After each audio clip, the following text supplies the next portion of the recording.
Shu kesish paytida mana shunaqa bir vaziyatlarga to'g'ri kelib qolishi mumkin.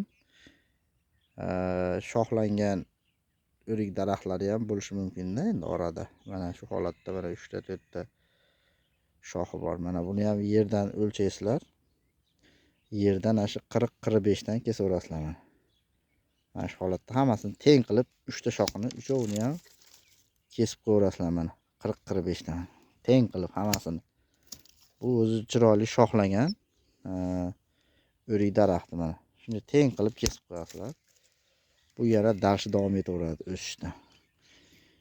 Mana shu holatda kesasizlar.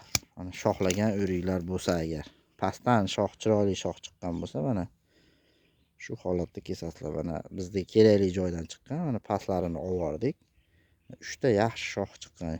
4-inchisi sal gorizontalroq chiqibdi. Mayli buni ham qoldirib turaveramiz, unga qarab turib keyin qaror beramiz. O'zi mana shu uchovi tikka zo'r. O'zi aslida buni ham olib borsa bo'laveradi menimcha. Xunukroq, sal yotiqroq chiqibdi.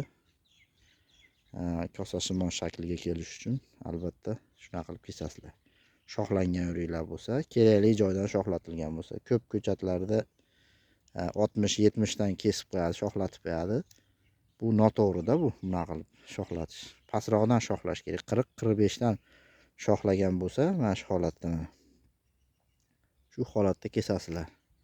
3 ta 4 ta kurta qo'yib, hammasiga mana shu bu yoqqa o'sadigan bo'lsa, bu tomonga o'sadigan bo'lsa, bu tomonga, u tomonga o'sadigan bo'lsa, u yoqqa qarab, ko'ziga qarab kesasizlar mana shu kurtagiga qarab.